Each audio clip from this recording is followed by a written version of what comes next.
Hi, and welcome to Doing the Opposite Business Disruptors, the podcast where you get to meet incredible people who aren't afraid to stand up and call out bad practice or injustice.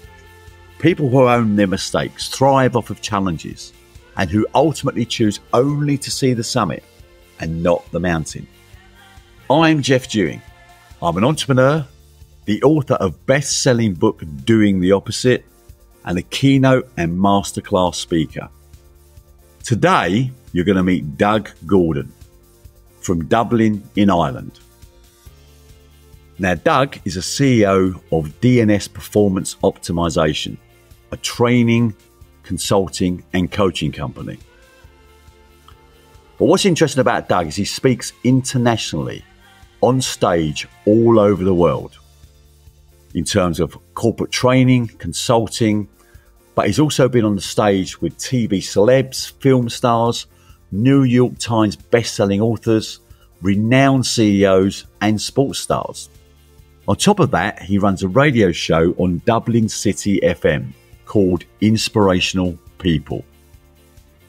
Now, I'm interested in delving into the things that drives Doug, the things he believes, the principles behind leadership, and as he uses the word love, and really get under the skin of what he believes humanity is about, why we're here, what we should be doing about it, and how that translates into decent human beings and great leadership.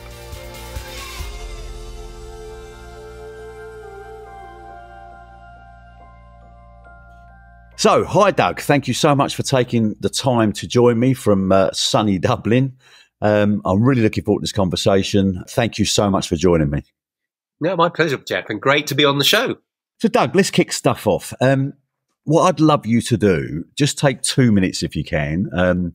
Just try and set the scene of who Doug is, what brought him to where he is today, and how did you find your purpose? Sure, yeah. So I used to be, I still am, I suppose, super competitive. So as a child, I played every sport under the sun and ended up playing hockey to the same equivalent of, say, Barcelona, Chelsea, Man United, you name it. And I played and coached internationals, played with some great people, actually, and then went to Loughborough University, where I continued playing hockey there as well. And then ended up getting an engineering degree, was going to go into an engineering, but then going into a foundry, basically as a quality manager, would sit up my nose, my eyes, my ears. My girlfriend would tell me, go and shower, don't come near me. And I thought, you know what? I need to do something else. So I ended up following my father, actually, into the fund management world and worked for Fidelity to begin with, and then worked my way up from customer services to board director and head of sales and marketing, one of the biggest fund managers in Europe. And during that time period, it was good. You know, while I was working for Columbia Threadneedle, grew a business from 50 million per annum sales to 1.75 billion, was in the Times, the Independent for Success in the City and all that kind of stuff. And it all sounds like a dream. But during that time period, I got a little bit stressed, especially in 2008, when everybody, you know, everything fell through the floor. Markets went down. I had a team. We ended up losing 3.3 billion in hedge fund sales. Had to lay off a lot of people. And I didn't realize how empathetic I was towards other people's energies. And I obviously got very stressed, and the stress led to ailments and doctors and specialists, 2 operations that went wrong, 4 years of chronic pain where I felt like I was being punched in the stomach, waking up every single night and all this kind of stuff. Eventually having a near-death experience. And then slowly my ego was twisted.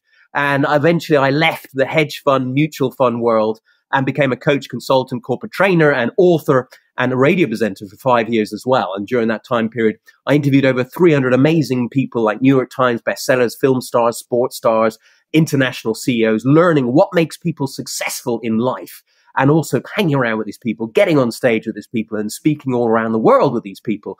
And that way, when your vibe attracts your tribe, you tend to learn a bit along the way. So I utilize what I've learned in my own career and what from these other people to help people in some way or form, whether it be mindset, performance, purpose, working with people at Dell, Facebook, Salesforce, stuff like that, in terms of whatever it could be. It could be leadership, it could be teamwork, it could be presentation skills, communication skills, or just getting yourself in the best possible mindset to get more done in less time and less stress, or to be happier, healthier, and wealthier in life.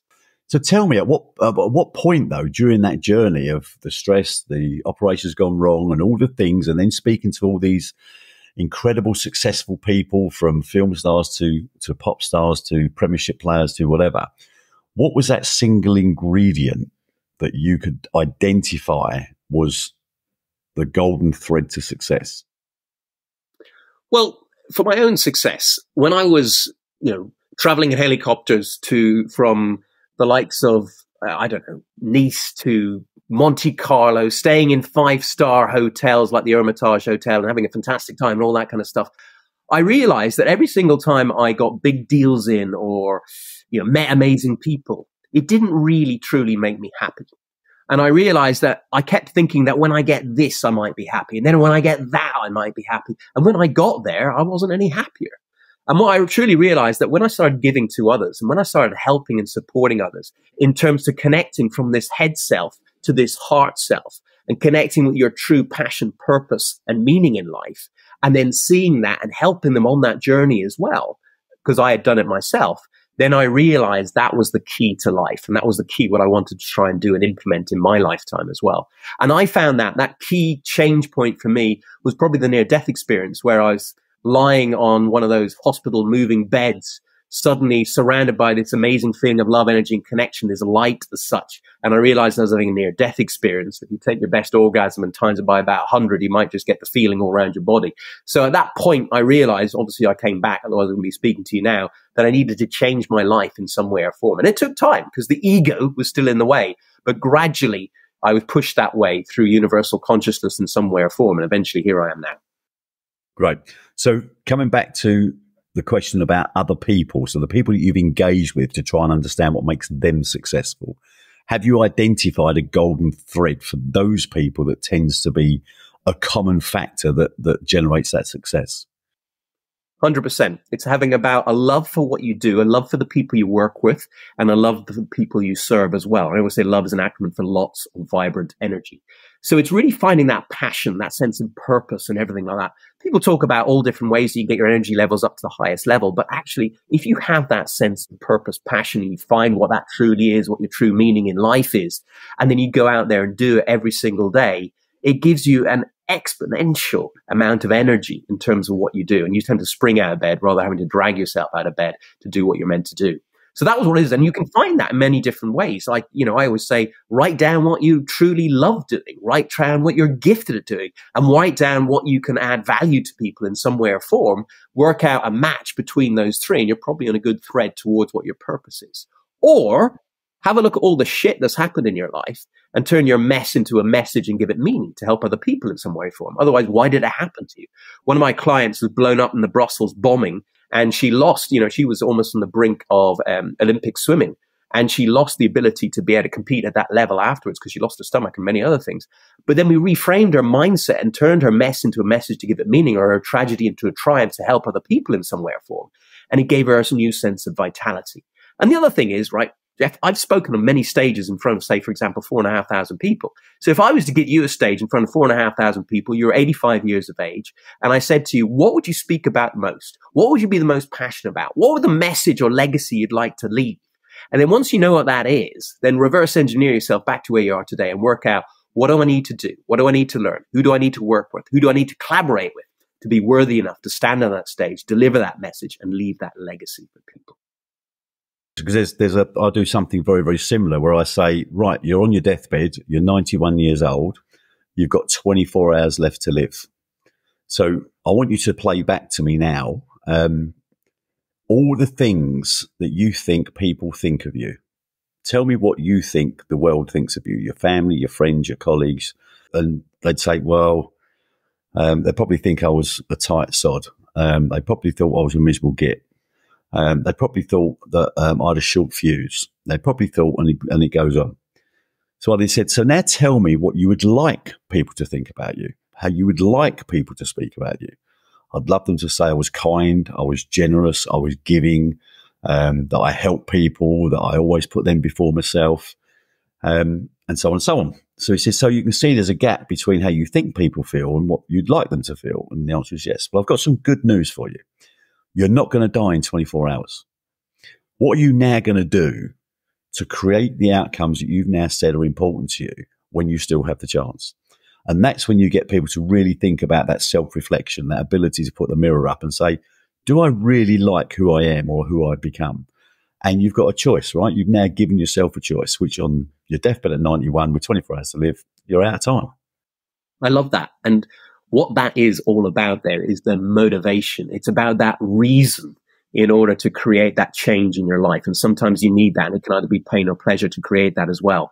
But the other thing I would say is also that motivation comes from the word motive, which is a reason which is outside you. And you basically, what you've just said there is also basing it slightly on what other people think about you. And the most important thing is what you think about your own self, to be able to connect with you, with your heart, with your real self, and not really care about other people. And that comes from inspiration rather than motivation, because inspiration comes from the word in spirit, which means it comes from inside of you and a place of love. And when you connect to your true self, your higher self, your best self, your soul self, you don't really care about what other people think, because you're on that mission. You're on that place of love. You're coming from that heart space. And you know, regardless, it doesn't matter what other people think of you, because you're going to be motivated, but more so inspired to create that mission in life. So if I say to you, and you can only say two things, what are the two reasons we exist as human beings on this planet? So number one, I think as a spiritual being having a physical existence on this planet, we should enjoy life in terms of the five senses. So the gift of being able to see the sun, the sea, the stars, the sky, and appreciate that with gratitude, because there are people out there that I actually know who cannot see. Also as well, the gift of being able to hear the whistle of the wind, a river running by, or the sea lapping up on that beach, because there are people that we know that can't hear as well. Also to be able to have the touch in terms of a kiss, hug, or something like that. And also being able to taste, even like COVID. People haven't been able to taste the likes of chocolate and the things that we love. So to enjoy the five senses in life, to be able to have gratitude for the small things in life, allows and opens up your subconscious mind to enjoy more of life. So that's number one. And number two is to first find out what you truly are here for life. And that comes down again, like I said, in terms of what are you gifted at doing? What has God or the universe or even your own self gifted you in this lifetime to be able to do and help other people? And what gift can you bring to the world to add value, to up people's consciousness throughout this planet in some way or form? Mm-hmm. Great. And I'd add to that. So for me, I'd give that a slightly different twist, because obviously what you've said is unarguable. But I would say the two reasons you're on this planet is one, to serve, and two, to share knowledge, right? Because if you're not sharing knowledge, how does humanity evolve, right? By default. And one of the biggest problems that we find as we've gone through the last 50 years of management, leadership, and all the things we've been taught as kids from school, from parenting, and all the bits and pieces that we become the product of our environment. How do we get people away from thinking it's not about you? It's never been about you. And when you talk about whether you care about what somebody else thinks, you've got to put that into some sort of context, because the reason I care what people think is not because I'm playing to a tune. I care about what people think because I'm interested in feedback. I'm interested to understand how I'm coming across to them. How am I serving them? How am I nourishing their ability to grow? And that comes from feedback, right? And one of the biggest challenges we have is to go to our children, our parents, our wives, our families, our colleagues, our staff, and say, what am I doing wrong? What could I do better? That's a dangerous question that 90% of the population will not ask. Now, this is a bit of an out there woo-woo perception, which kind of adds into what you said. But having had the near-death experience, I truly believe that if you're a spiritual being having a physical existence, why would you just come down as you or me? Why would you not come down as the king, the queen, the prince, the pauper, the invalid, the Olympian, to experience life in different ways, different perspectives, and different angles?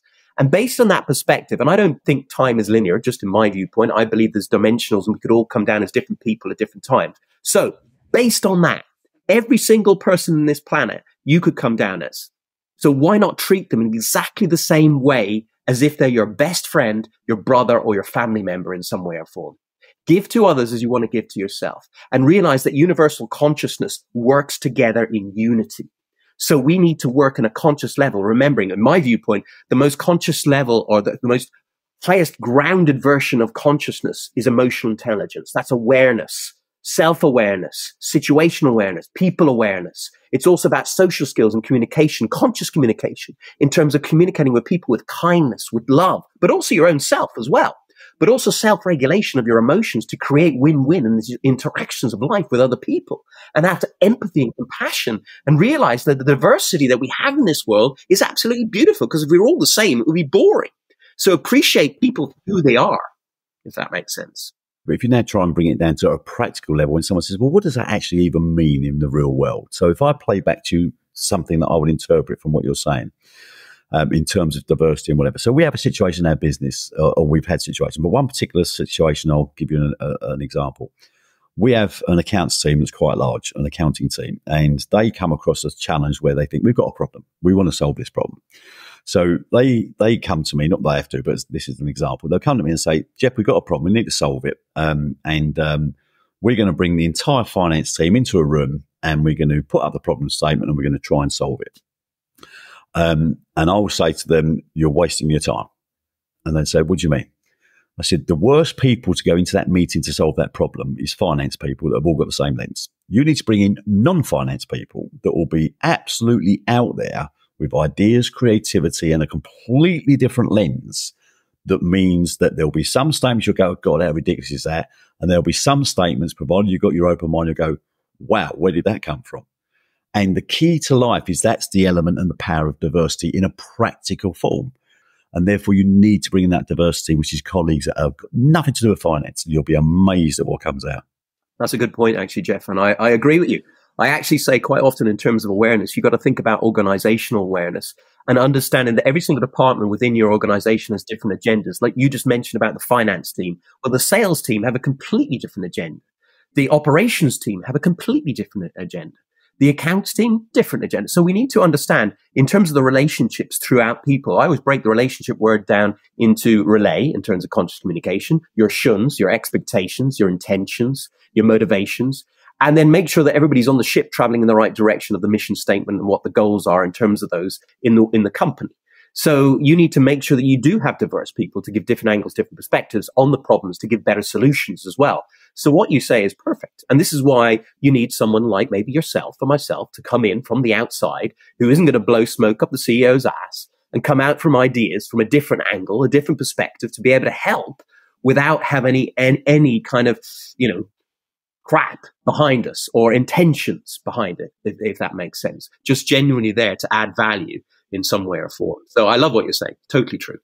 So when you talk about finding your purpose, the best model I've ever seen and that I apply in my business, I've applied to myself, is Ikigai, which is pretty much what you've said with one thing missing. Is what do I love? What am I good at? What value can I bring the world? And what can I get paid for? Because I need to eat.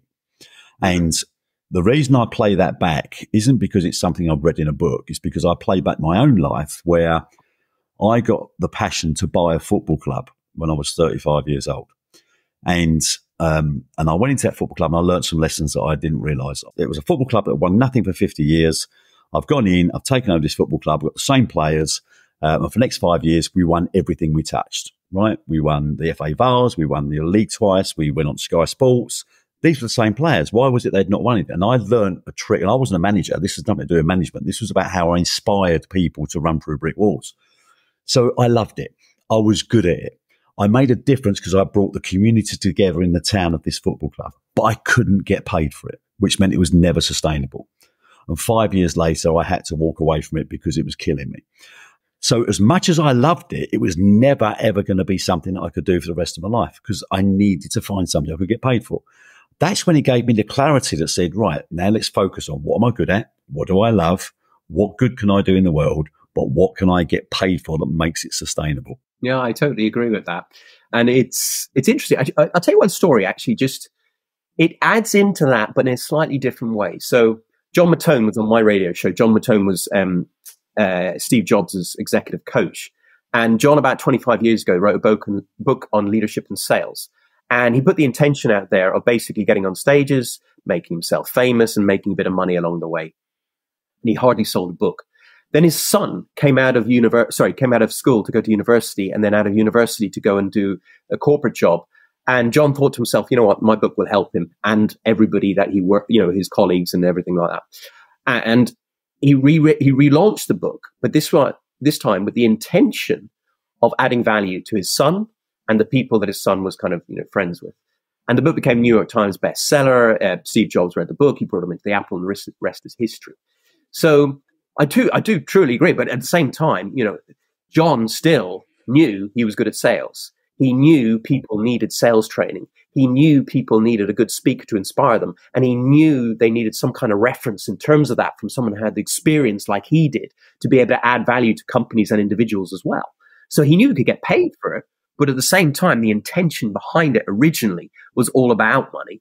So he'd slightly tweaked his intention to make himself passionate about what he loved, and it was his son, to be able to then create money out of that as well. But I do agree, obviously you need to make sure you make money out of it.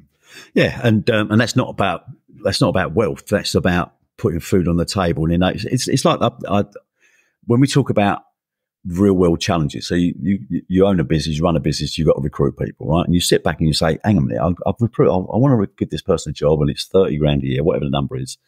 And they say, can I have 32? Or can I have 33? Or can I have 34?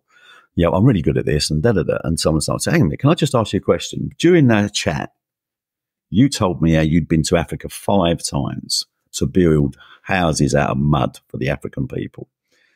You told me that you used your life savings to pay for that trip. You told me you slept in a mud hut for a month. Why did you do those things? And they said, because I loved it, because I felt great, because I was making a contribution to something bigger than myself. So why are you talking to me about 2 grand? Well, I'm not really sure if I'm going to love what I'm going to be doing. Well, then maybe you shouldn't be doing this, because we're back to, if you love what you do, you'll do it for free. Not that I'm going to ask you to do it for free, but that's the reality. And if you love what you do, you'll never work a day in your life. And let me ask you something. If you'd have got paid a sum of money that enabled you to live while building mud huts, how many years would you be building mud huts? They said, the rest of my life. So that's where you find your purpose. I agree with that. And I would have that same opinion now, but I have to say the old me, the younger me, the 25-year-old me would have that higher perspective, but would also have the curse of comparison as well. And if okay, I know that my mate Bob in XYZ company is doing the same job, earning 40 grand. I want to be on the same as him. So I don't even have to think about that. So I can do what I truly love doing, but I don't have to look at Bob telling me every week that he's able to buy a nicer car, a nicer house, whatever. So I think there's the human side and there's the higher self side. But I totally agree with you. I think if we could all come from that higher self side, then the world would be in a different place. And I guess at the same time, we've also got to be realistic to say that I'm talking about this stuff now that really resonates well with the people I come in contact with in my business and my people and my colleagues. But I didn't have this view 20 years ago. I only had the view that was the result of the environment in which I lived. And that environment was command and control, put the fear of Christ up people, they'll do what they tell, and that was the world that I lived in, and therefore I thought that was normal. And we lived in a world that said win-lose. You win everything, and whoever you're coming in contact with must lose. That's what it's about. And it's not until you go through this journey of self-discovery, and more importantly, surrounding yourself by people that are different to you, that you are curious about, that you understand and you listen to what they've got to say, and you are prepared to say, do you know what, I might have been getting this wrong. That's the humility element that comes in. And the ability to control that chimp on your shoulder, right? The chimp paradox, the ability to control that ego that's sitting there and saying, no, my empathy has learned how to eat you. You'll never be able to eat my empathy. And when you can do that, you become free. You're free from ego. You're free from challenge. You're free from all the things that have no value in life, because all you should be doing is thinking, how do I help the people around me become their best selves? Because when you look after those people, when you serve those people, when you look after them before you look after yourself, you create this virtuous cycle. People will then look after you. You haven't got to go looking for it or demanding it. It happens as a natural human spirit. That's so true. And something you just made me think of in terms of leadership, because I know the type of person you are, which is, very much instead of the command and control, you're an inspire and trust type leader. I also can tell you that you're very caring and empathetic towards other people as well. And what sometimes happens in the leaders that I've worked with, so for example, I work with the CIO of Dell, And he's like us, very, very caring. And one thing that I see often is caring people sometimes get embedded in the energy of somebody else that they care about. And what that means is they can see that they're going through something, or they're upset about something, or they're throwing the toys out of the pram about something. And because the other person like us cares, sometimes we get embedded in their energies, try and help them. And this is why it's so important as a leader, or even in a partnership in terms of love partnership, it's very important to keep that separateness to create togetherness, to keep that separateness in terms of the energy to bring back togetherness, in terms of holding space for the other person, so that when they go through that emotion and commotion, you can stand there as that leader. And when they come back into that balance of emotions, then you can work together towards what you need to do. But quite often in leadership and in business, there's so much commotion, emotion, and competition that people get wrapped up in this. And it ends up wasting so much time in organizations. Whereas if people can really, truly work together without getting embedded in other people's energies and other people's problems in a negative way rather than a positive way, and hold the space for them, I can tell you we'd save so much time, and we get more done in less time with less stress, because we've focused on what we want rather than the distractions of what we don't want.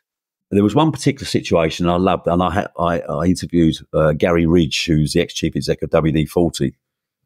And he told me about a situation with conflicting conversations, right? There's so many people will say, I avoid conflict because it's uncomfortable, right? I don't know how to have that difficult conversation.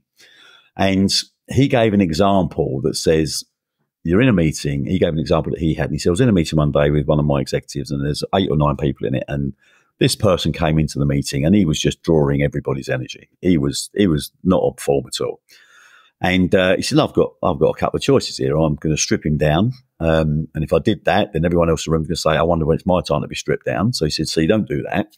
And you don't go into any form of silence and make you can cut the atmosphere of a knife. He said, so you go through the process. What you can't do is nothing, because then what you accept, what you ignore, you accept. So therefore that sends a wrong message. He said, so I took him on a walk. So let's go for a walk. And as I'm walking along, I'm lifting up trash can lids, and I'm looking inside these trash cans and doing all sorts of stuff. So then this guy said to me, Gary, what are you doing? He said, I'm looking for you, because the person in that room wasn't you. And I'm just seeing if you're in here, or if you're in there, or if you're over there. Where have you gone? And it was a different way of managing the situation, where he then said, well, what do you mean? He said, this is about positivity, right? This is not about, marshmallows and rainbows, because we've got some challenging things to deal with. But we have to energize each other. And I need to find the person that I know you to be, because that wasn't who was in that room. And that was a much cleaner and empathetic way of giving somebody a rollicking without making them feel the need to be defensive or feeling down. And I thought it was a great example of how to manage a difficult conversation. Yeah, no, it's brilliant. I think in these circumstances, I quite often say to the people that I've worked with, as a C-level executive, formerly working in big organizations, I always said to them, like in sales, because I was their head of sales, head of marketing, all that kind of stuff, is to remember you got 2 ears and 1 mouth. And sometimes the most intelligent person in the room is the one that listens the most.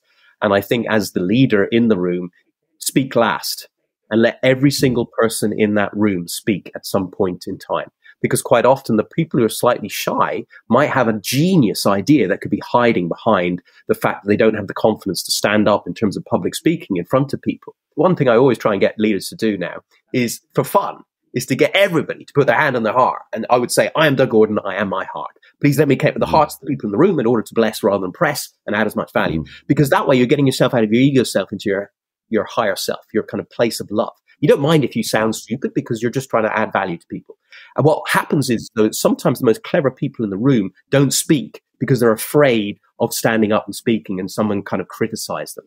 So if you can get everybody in the room to speak first, and then as the leader act in terms of summation everything that's just been said, and ask for viewpoints on different people, that I really like what Jeff said, I really like what Doug said, I really like what Bob said, and what do we think about those, and get a collective viewpoint on all those different viewpoints, and also limit people to a certain amount of time so they don't hog the room as such. Then it can really help in terms of keeping a good democracy within the organization, within the team, and that meeting. The reason I'm sharing this stuff, because I'm curious on your views, which is why I speak to people like you, because there's things that work, there's things that don't work, there's things that sort of work. But what's really interesting is there was another meeting that happened about 2 years ago. I was in a room and I was invited to take part in this meeting as an observer.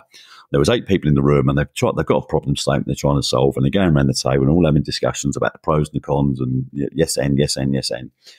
And it got to the end where they said, "Well, look, we're really struggling with this. We don't know how to address this." And I've stayed silent throughout. And they said, "Jeff, you've been very, very quiet. What do you think?" And I said, "I've got no idea." He said, "If you lot can't do it, what makes you think I can do it?" I said, "But I have got a question." And I went back to the person that held the room, that chaired the meeting, who it was his department who's trying to solve the problem in. And I said, "John, how would you solve the problem?" And he said, "Jeff, you've just watched us for 40 minutes go round the table. I don't know." I said, "Yeah, but if you did know, what would you do?" "Oh, I would do blah, blah, blah, blah, blah, blah, blah." And he went, "What's just happened?" I said, "Because I just freed the blockade in your head that says there is no constraints on your thought and your thinking. What you've done was you constrained yourself." And all I said was that if you did know, what would you do? And that's freed your mind. And suddenly they came out with a set of processes which then got added to by everybody else, and bang, problem solved. The key is, how do you unconstrain your thinking? Because we do get blockaded. I love that. And basically, it was a simple thing. Going back to that relationship in terms of the relay, the shun, and the ship, in terms of being on the right direction, in terms of the ship, it's the shuns. Most people make assumptions where you make an ass out of you and me instead of asking the questions. And you just asked a question, very simple question, and it brought everything out to light. So brilliant, absolutely brilliant. I guess that comes down to one of the golden rules of leadership: is a leader has none of the answers. The leader just asks incredibly good questions, and it takes people on the journey to find their own answers. And I think the biggest problem we've had in the decades gone by, and it's not anybody's fault, because that was the journey and the culture and the life we've all led in this journey. And that was that we thought we should have all the answers. That was what dictated our position. That's what gave us the title and the salary and all bits and pieces, because we knew everything. And the reality is we don't know everything. In fact, you could argue we know very little. But our ability is, how do we get the best out of the people around us? And I used to give an example of British Gas, and I used to say, no, it's just a statement. It had no real scientific value to it. But I said, do you honestly think the chief exec of British Gas knows how to change a valve in the road? Of course he doesn't, right? What he does know is how to facilitate all the people in his business that have got to do the things they've got to do. I've got to share this with you because it makes me chuckle every time. So I've been with my wife 37 years, and we got, thousands of kids, but no, we haven't. We've got 5 kids. So anyway, so I said to her a couple of years ago when we was going on this journey, I was doing a lot of keynotes. I said, do you know why you're on this planet? And she said, no. Bearing in mind, she doesn't get drawn into my work and all that sort of stuff. But I said, why are you on this planet? She goes, well, for loads of reasons. I'm on to give birth and look after kids. I said, no. There is one reason you're on this planet. I said, that's to serve me. You can imagine that was like red rag to a bull. So, and I loved the awkward pauses. I just sat there silent, and she looked at me as if to say, "You twat," right? And that was how powerful it was. I said, however, I also need to say to you that the reason I'm on this planet is to serve you. Right? That's why we're here. We're here to do everything in our power to help each other be our best selves, be our happiest selves, and to nurture. And then, of course, it goes beyond us. It's then our family, our friends, our colleagues, and whatever. But the point I was making to her was to just get her to think differently, which it was very successful in doing, and going, yes, I get that, because you're also here to serve your kids. You're also here to serve your parents, right? They're here, and that parent, as a parent, you don't turn around and say to your kids, oh, look, things not working out, we have to let you go, right? You don't do that as parents, do you? So why is it that we behave differently at work than we do in our normal lives? Why do we think there's that differentiator? And it brings me on to me saying, and we have big words in our office, it's not about the words on the wall, but it's about having an anchor point that we say, there's no such thing of work-life balance. It doesn't exist. There is only life. And the only time work-life balance comes into play is if at any point of your life structure, you have constraints. So if you work for a company that says you've got to be here at 8 and you mustn't go till 5, you've got a constraint, right? So by default, you can't control that constraint. Therefore, you're not controlling your destiny. And therefore, only 50% of you will ever come to work. So when you are in an environment that says you work when you want, how you want, and where you want, you've removed all the constraints. So therefore, you'll get 100% out of that person at all times. And then people say, what about those that take the mickey, those that take the piss out of? I said, if you truly and authentically given the freedom and the clarity in which to work, nobody will let you down, ever. But you've got to have the courage to do that. I agree. And do you know what, Jeff? It's so true, because I have to say I was privileged to work with some amazing people during my time in the investment management world in particular.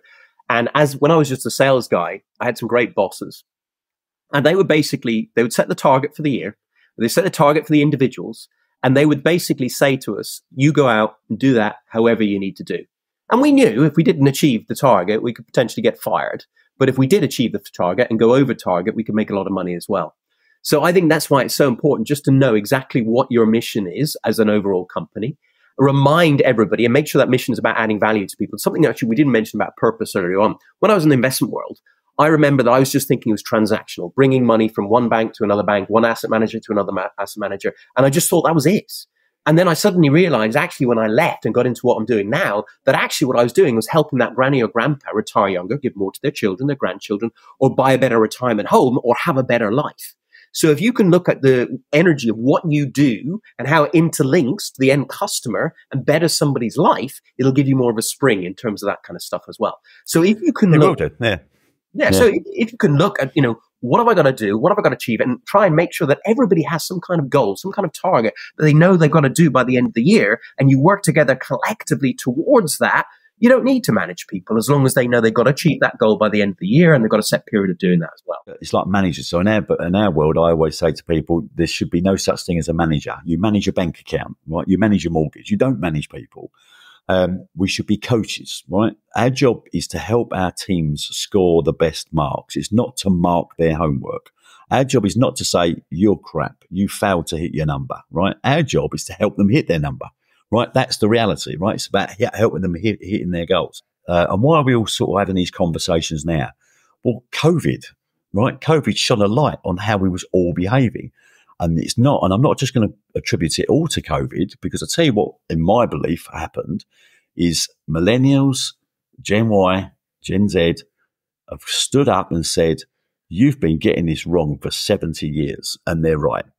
And they are the ones that are now educating the baby boomers and the people that have come through that journey to say, yeah, we have been getting it wrong. And COVID helped the acceleration of that by shining a light on what people actually want. And that's when we come back to, of all the things we talk about in motivation, inspiration and leadership, every human being, what is it they want? Because until you know what a human being wants and needs, you're never going to change anything. You're just twiddling knobs. You're pushing water uphill. You're running blind. And every human being needs autonomy, mastery, and purpose, right? If you can give them the autonomy and you realize that the only thing every human being wants to do is get better every day, that's why they play guitar at weekends, right? They don't play guitar to say, I hope I played this song really badly compared to last week. You don't go and play golf and say, I hope I shoot 120, even though I've been playing off of 86. Mastery is about improving. That's what every human being wants to do. And of course, purpose is, why am I even here? What's the purpose of it? So, if you can nourish, bearing in mind everyone's different, but everyone needs those three things. If you can nourish those three things in anybody or in everybody, then you can create an environment where it be a community, a business that will run through brick walls. 100%. Totally agree. I always say, in order to make a business successful, I have an acronym, which is in my book actually, which is mindset, actions, knowledge, energy. Mindset, obviously get yourself into the best possible mindset. And if you look at, say, the Forbes article showing that just happier staff are 20% more productive, happier salespeople, 37% more productive. Between 1998 and 2005, the top 100 places to work for in terms of the Fortune 100 magazine showed that their stock market returns were 14% per annum. And those outside of it averaged only 6%, which is a massive difference. And as a stock market guy who's a trained fund manager and investment advisor, I looked into this and it was interesting. The day before Thanksgiving, the day before Easter, the day before Independence Day, in the last 2 weeks of the year in terms of the Santa rally, the stock market goes up 85% of the time because positive people produce positive results. Actions, make sure you know where you are and what you need to achieve. We talked about goals a second ago. Knowledge, awareness from my point of view is that self-awareness, position awareness, people awareness, market awareness, situational awareness, and client awareness. And then E is energy. And energy for me is all about getting yourself into the, best optimistic state in terms of getting, more done, less time and less stress. But also remembering that, you and I have worked as C-level execs employing people. It hasn't been the MBA guys or the PhD guys who've been the most successful. It's those that get out of the morning every single day and go, I'm going to make a difference today. I've got loads of energy. I'm passionate. I'm going to make this happen. So that's why it's key to be able to get into those kind of states in terms of where you are. It's also interesting, if we actually understand the size of the challenge we face, is that when you look at the Gallup surveys taken out every year, where they survey, 10, 20, 30, 40, 50,000 people on how they feel about the world, that globally, 80% of people do not want to be in the job they're in. 80% of people globally do not want to be there. In the UK, 89% of people don't want to be there. If that doesn't tell you there's a problem, and of course that's the one thing that's shone a light, because in COVID, something happened that's never ever happened in any generation we can remember. People were sent home for a year and they were given something they'd never had before, time to reflect. What's happened is people have decided they're not prepared to tolerate a life of misery, of stress, of anxiety, uncertainty. They're saying we're worth more than that. So we want something that's going to create an environment that gives us autonomy, mastery, and purpose. Oh, it's so true. Like, how many of us like to be told what to do all the time? But that's why the autonomy comes in. How many get that kind of real feeling of, worthiness when we learn something new that actually helps us to get us up to another level? And how people really enjoy. I always say this in my talks, like, after a 2-week holiday, you come back and, the alarm goes off and you have to drag yourself out of bed, drag yourself into the office, and you sit there going, what am I doing here? Or alternatively, you're going on a 2-week holiday, which you love. You spring out of bed, spring into a taxi, spring into the swimming pool with loads of energy because you're aligned to something you love doing. So that's what we can find. If we can find that purpose through love for what we do, if we can find the autonomy to be allowed to do what we want to do, and also to find that we're learning and growing in life as well, you've hit the nail on the head. So what you've just said is perfect. Love it. Love it, love it, love it. We're going to wrap it up in a few minutes. I've got 2 questions for you. What would you say you were most grateful for? My kids. Fantastic.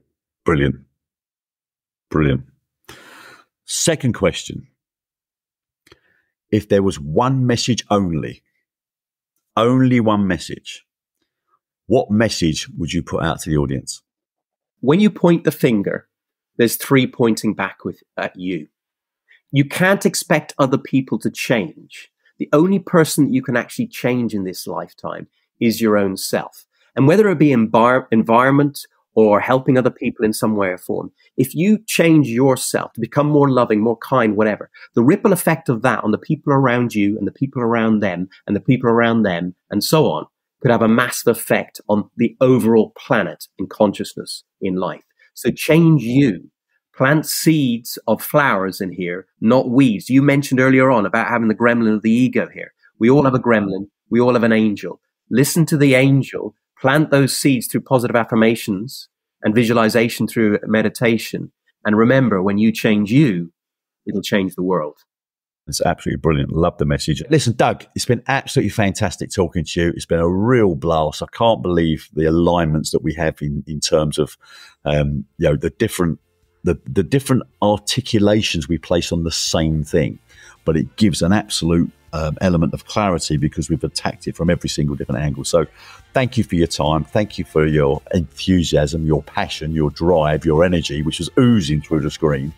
And I hope sometime in the future our paths will cross and we'll get to have a beer. I'd love that, Jeff. And thank you so much for your time today. Well, another fascinating conversation. I don't think I'm surprised by the things that Doug says. He's quite focused on his beliefs and his coaching and his teaching. But what I did love massively was his focus, his energy, his consistency, his clarity about what he believes are the finite ingredients of being a great human being, which translates into being a great leader. It's about the impact we have on the people around us. And I guess one of the things that he said that is true to my heart is when he said that here you are with 1, 2, 3, 4, 5 people, whoever it is, when you're pointing your finger, there are 3 fingers pointing back at you. And there is one thing that we could all learn from the journey of ego, the journey of pride, the journey of taking things personally, that in any environment, no matter what environment you're in, you can change yourself. You cannot change other people. There are loads more episodes for you to enjoy. So do listen back to some of my earlier conversations. There's some real gems in there. Not only have we got one-to-ones, but we've also got panel discussions on diversity and inclusivity. We've got it on climate change. We've got it on the impact of the oceans. There are so many varied debates. I would urge you to take a look because it really is some incredible conversations. A big thanks to my team, Nicola Crawshaw and Gabriela Ortega at Cloud, to my PR team at Thinking Hat, and to my production team, Sam Walker and Michael Blades at What Goes On Media. Thanks for listening.